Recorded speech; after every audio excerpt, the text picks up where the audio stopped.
we're going to begin with new details on the chopper crash that killed Kobe Bryant, his daughter, and 7 others.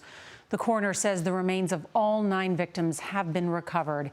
And tonight we're getting our first close-up look at the crash site in Southern California. There's also new cell phone video that shows the moments before Bryant's helicopter plunged into a hillside and erupted into flames. The pilot had thousands of hours of flying experience. He knew the area and its terrain, but the weather kept getting worse. And tonight there are new tributes to Bryant from former teammates and one-time rivals. Chris Van Cleve leads off our coverage tonight in Calabasas, California.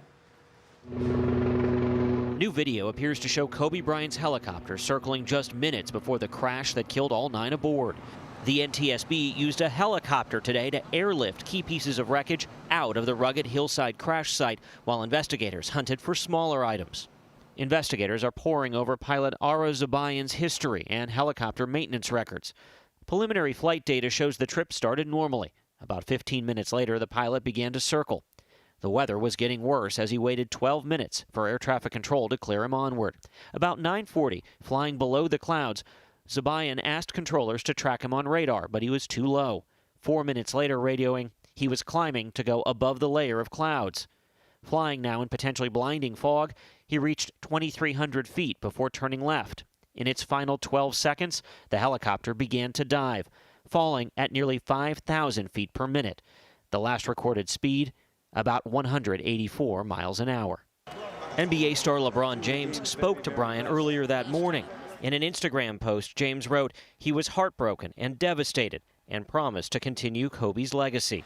Bryant's former teammate, Shaquille O'Neal, also talked about losing his friend. I haven't eaten, I haven't slept. Our relationship was that of brothers.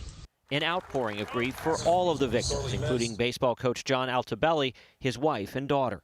He had the perfect life, perfect wife, perfect family. It's just mind-boggling how quick that went away. Late today, the coroner announced it had identified 4 of the passengers, including Kobe Bryant. The NTSB is working to rule out mechanical failure, but this helicopter does not have a black box. They did recover an iPad and a cell phone they hope to analyze. The Sheriff's Department says they've had to add deputies, including some on horseback, because people continue to try to access the crash scene. Nora? All right, Chris, thank you.